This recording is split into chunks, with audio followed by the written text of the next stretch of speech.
Hello everybody, I welcome you all at Samra study circle.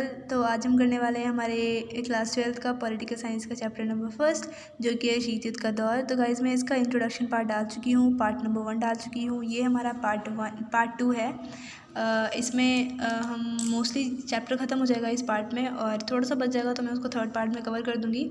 तो चलिए start करते हैं वीडियो को बिना टाइम वेस्ट किए। गाइज हमारा आज का फर्स्ट टॉपिक है शीत युद्ध का कारण क्या था। अब देखिए, कोई सा भी इंसिडेंट होता है, कोई सी भी घटनाएं होती है। सर आप ये बैकग्राउंड नॉइज़ को ज़रा इग्नोर कीजिएगा, ठीक है। तो चलिए ठीक है, तो कोई सी भी घटनाएं होती है तो उसके पीछे कारण ज़रूर होता है।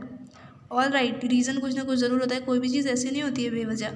तो जो शीत युद्ध है उसका कारण क्या था, वो क्यों हुआ था, क्यों हुई थी, ठीक है। तो जो देखो, हमारा जो द्वितीय विश्व युद्ध है वो 1939 से लेकर 1945 तक चला था।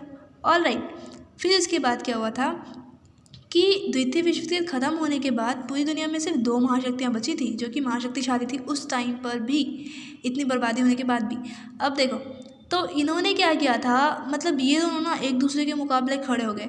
द्वितीय विश्व युद्ध के समाप्त होने के बाद यूएसए और यूएसएसआर एक दूसरे के मुकाबले, मतलब एक दूसरे के सामने खड़े हो गए, एक दूसरे के मुकाबले खड़े हो गए, और इनके बीच में हथियारों की होड़ शुरू हो गई। हथियारों की होड़ मतलब जितनी भी हथियार ये बनाता था उतनी हथियार ये बनाता था, जितनी हथियार ये बनाता था उतनी हथियार ये बनाता था।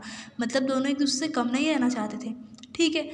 ठीक, तो ये है हमारा, तो यही सब घटनाएं जो है वो शीत युद्ध का कारण बनी। आप सिंपली इसको आंसर लिख सकते हैं। मैं एक बार और बता देती हूँ, 1939 से लेकर 1945 तक जो हमारा द्वितीय विश्व युद्ध चला था।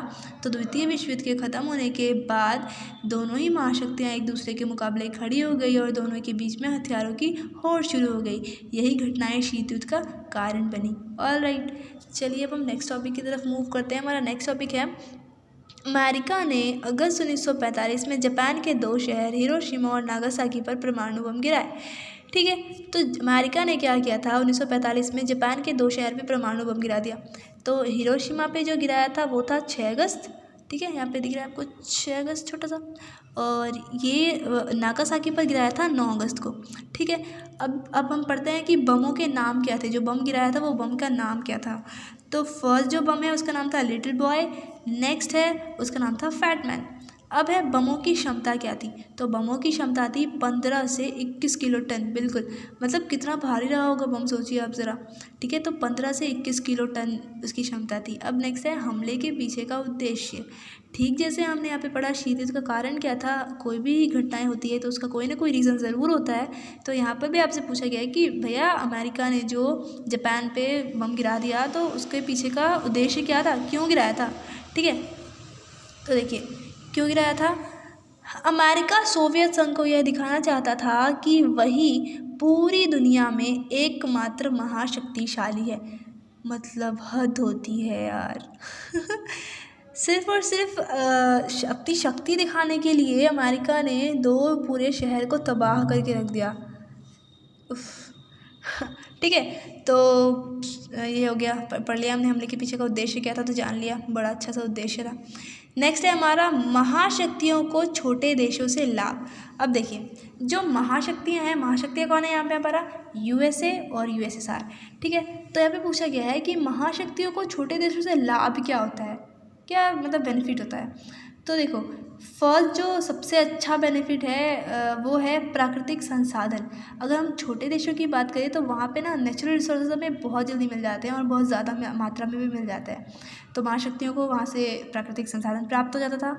नेक्स्ट है सैन्य ठिकाने स्थापित करना, और तो और वो वहाँ पे अपने सैन्य ठिकाने भी स्थापित कर सकते थे। नेक्स्ट है आर्थिक मदद भी मिल जाती थी उनको, और नेक्स्ट है हमारा सेना का संचालन। वो क्या कर पाते थे, वहाँ से सेना का संचालन भी कर पाते थे। ऑल राइट, अब है हमारा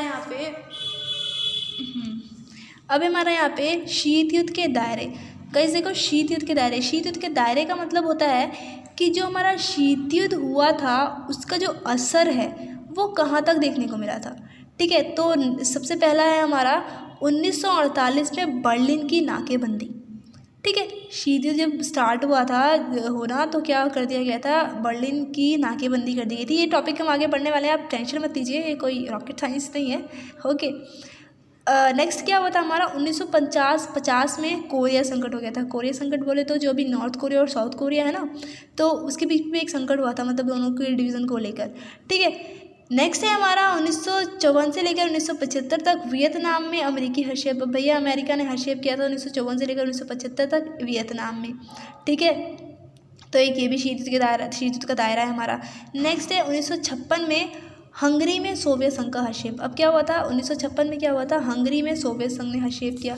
ये भी कहाँ मानने वाला है, अमेरिका करेगा तो मैं भी करूँगा। ठीक है, नेक्स्ट है हमारा टॉपिक शीत युद्ध की विशेषताएं। अब देखो हमने बहुत बुराई कर ली भाई शीत युद्ध की, अमेरिका की, सोवियत संघ की, अब सिर्फ अच्छाई भी पढ़ लेते हैं इसका।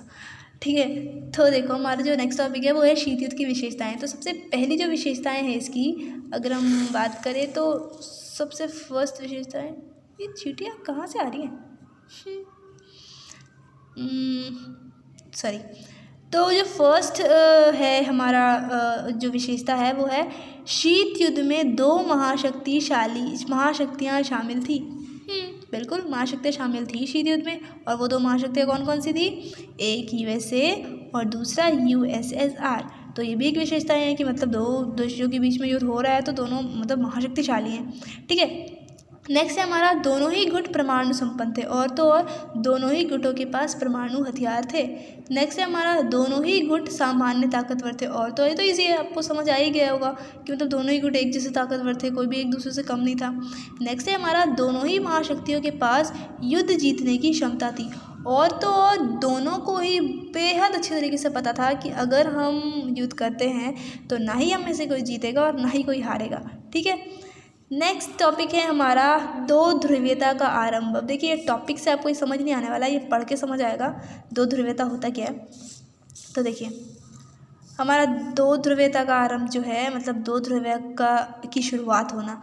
तो फर्स्ट है हमारा जैसे ही द्वितीय विश्व युद्ध समाप्त हुआ वैसे ही अमेरिका और सोवियत संघ ने दुनिया को 2 गुटों में बांट लिया।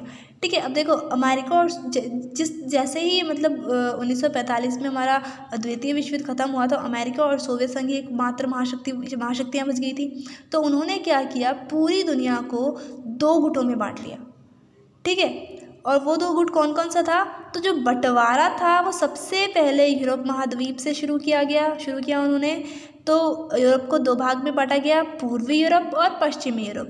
ठीक है, अब जो हमारा पूर्वी यूरोप था वो था सोवियत संघ, मतलब पूर्व की जितनी भी कंट्रीज़ थे वो सोवियत संघ में शामिल थी, और पश्चिमी यूरोप मतलब जो पश्चिम की जितनी भी कंट्रीज़ थी वो अमेरिका में शामिल थी। तो पूर्वी यूरोप कौन था, सोवियत संघ, और पश्चिमी यूरोप कौन था, अमेरिका।